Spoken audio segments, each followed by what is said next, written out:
नमस्कार, न्याय टीवी में आप सभी का स्वागत है। मैं हूं जुबी निशा। कोर्ट राउंडअप की खबरें अब विस्तार से। उत्तर प्रदेश के हाथरस में कथित गैंगरेप केस और मौत के मामले में आज यानी गुरुवार को सुप्रीम कोर्ट में सुनवाई हुई। सुप्रीम कोर्ट ने फैसला सुरक्षित रख लिया, मगर मामले को इलाहाबाद हाई कोर्ट भेजने के संकेत दिए। इससे पहले सुप्रीम कोर्ट में पीड़ित परिवार ने अपील की कि इस मामले का ट्रायल दिल्ली में हो। हाथरस कांड में एक जनहित याचिका दायर की गई है, जिसमें जांच की निगरानी सुप्रीम कोर्ट या हाई कोर्ट के वर्तमान या रिटायर्ड जज से कराने की मांग की गई है। याचिका में कहा गया है कि यूपी में मामले की जांच और सुनवाई निष्पक्ष नहीं हो पाएगी, इसलिए इसे दिल्ली ट्रांसफर किया जाए। इससे पहले की सुनवाई में सुप्रीम कोर्ट में यूपी सरकार ने बताया था कि पीड़ित परिवार और गवाहों के 3 स्तरीय सुरक्षा की जा रही है। सुप्रीम कोर्ट में बुधवार को जवाब दाखिल कर योगी सरकार ने कहा कि पीड़ित परिवार और गवाहों की सुरक्षा सुनिश्चित करने के लिए 3 स्तरीय सुरक्षा प्रदान की गई है।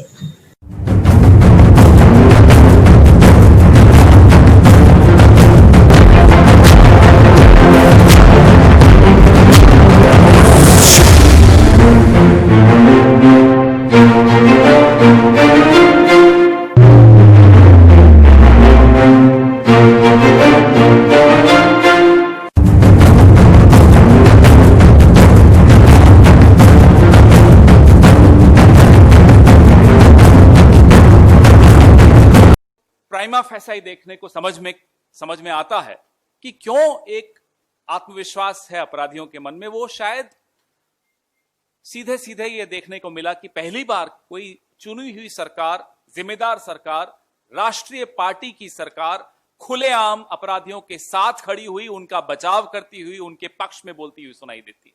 स्टूडियो में हम खुद झेलते हैं, इस बात को रोज झेलते हैं कि कभी तो भारतीय जनता पार्टी के प्रवक्ता आकर उस महिला जो पीड़िता है, जो मृतका है, उसका चरित्र हनन करते हुए सुनाई देते हैं। इशारों में कई बार डायरेक्टली बात करते हैं। और कुछ ऐसे पैनलिस्ट बैठे होते हैं स्टूडियो में जो पूरी तरह से भारतीय जनता पार्टी की विचारधारा के फॉलोअर्स होते हैं। सरेआम, क्योंकि उनके ऊपर तो कोई रोक टोक नहीं होती, सरेआम वो महिला जो मृतका है उसके खिलाफ बोलते हैं और अपराधियों के पक्ष में बोलते हुए सुनाई देते हैं। आपने ये कुलदीप सेंगर वाले विषय में देखा कि कैसे पार्टी के ऑफिस बेरर सड़क पर आ गए उसके पक्ष में, उसके बचाव में।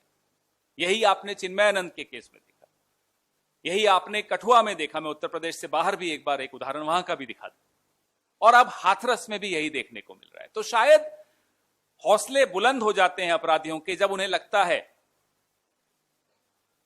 कि उनके साथ, उनके सर पर आशीर्वाद है सरकार का।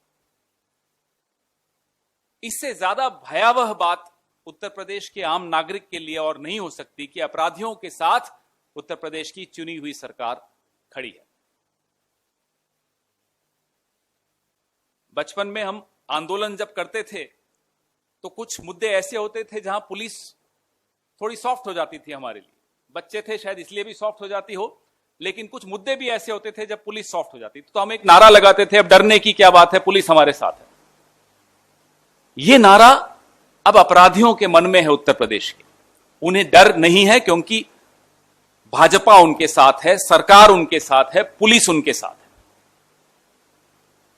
This is a matter of grave concern that criminals feel emboldened in Uttar Pradesh because they feel they have the blessings, the support, the active support, which can be heard, which can be seen by all of us.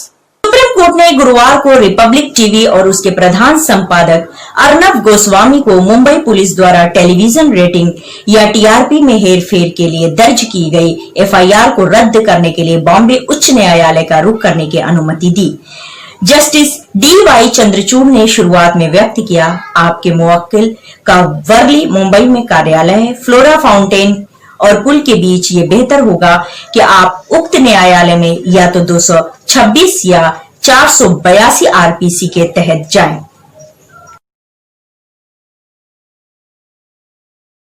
TV channels में TRP के लिए कथित घोटाला और फर्जी rating विवाद के बीच rating agency बाप ब्रॉडकास्ट ऑडियंस रिसर्च काउंसिल ने अगले 3 महीनों के लिए टीवी चैनलों की साप्ताहिक रेटिंग पर रोक लगाने का फैसला किया है। मुंबई पुलिस कमिश्नर के टीआरपी घोटाले वाले खुलासे के बाद बाप ने अपने सिस्टम की पूरी तरीके से जांच करने के लिए 3 महीनों तक के लिए साप्ताहिक रेटिंग रोक दी है। एक आधिकारिक बयान में यह कहा गया है कि काउंसिल सांख्यिकीय मजबूती में सुधार के लिए माप के वर्तमान मानकों की समीक्षा करने और उन्हें बेहतर बनाने का इरादा रखती है और इस कवायद के चलते साप्ताहिक रेटिंग 12 सप्ताह तक स्थगित रहेगी।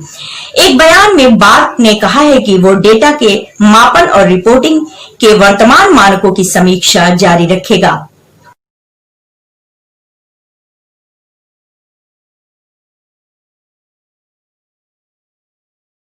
अभिनेता विवेक ओबराय के मुंबई स्थित घर पर बेंगलुरु पुलिस ने छापेमारी की है। बताया जा रहा है कि ड्रग्स केस में विवेक ओबराय के साले आदित्य अल्वा की कथित रूप से संलिप्तता के चलते छापेमारी की जा रही है। मीडिया रिपोर्ट्स के अनुसार एक पुलिस अधिकारी ने कहा है कि आदित्य अल्वा फरार हैं, विवेक ओबराय उनके रिश्तेदार हैं और हमें अल्वा के संबंध में कुछ जानकारी मिली है। इस मामले की जांच करना चाहते थे, इसलिए अदालत का वारंट लेकर क्राइम ब्रांच की टीम मुंबई में उनके घर पर गई।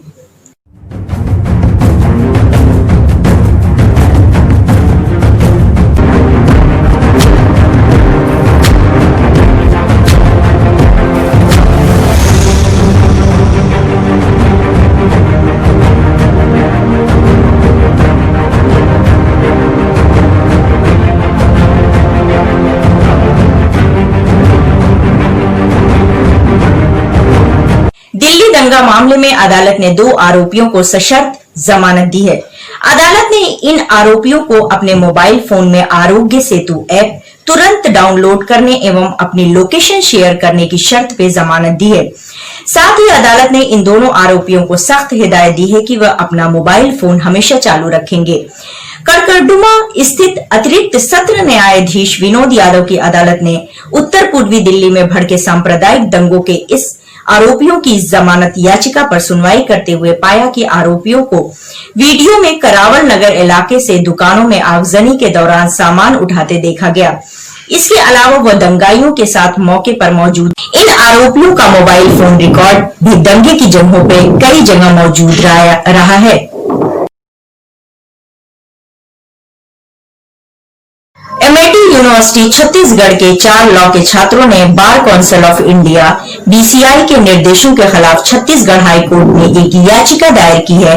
बीसीआई ने सभी लॉ यूनिवर्सिटी को निर्देश दिया था कि वह संस्थानों को फिर से खोलने के 1 महीने के अंदर इंटरमीडिएट सेमेस्टर परीक्षा आयोजित करवाएं, जबकि यूजीसी ने कहा था कि सभी छात्रों को पिछले प्रदर्शन के आधार पर प्रमोट किया जाए। इन छात्रों का प्रतिनिधित्व वकील अभिषेक सिन्हा व विवेक वर्मा ने किया है। दिल्ली उच्च न्यायालय ने गुरुवार 8 अक्टूबर को इस आदेश की प्राप्ति से 1 सप्ताह के भीतर संबंधित भारत के वीर के खाते में संबंधित जेल अधीक्षक के वेतन से 5,000 रुपए वसूल करने के लिए कहा। न्यायमूर्ति सुरेश कुमार कैर की खंडपीठ ने जेल अधीक्षक पर जुर्माना इसलिए लगाया क्योंकि वह अदालत के आदेश दिनांक 17/9/2020 का पालन करने में विफल रहे, जिसके तहत उन्हें ये स्पष्ट करने के लिए चिकित्सा रिपोर्ट भेजने का निर्देश दिया गया था कि क्या याचिकाकर्ता अस्थमा से पीड़ित है और इस संबंध में उसे जेल में किस तरह का उपचार दिया जा रहा है।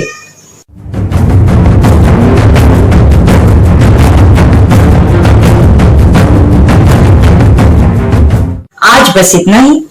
आप बने रहिए न्याय टीवी के साथ। मुझे जुबी निशा को दीजिए इजाजत। नमस्कार।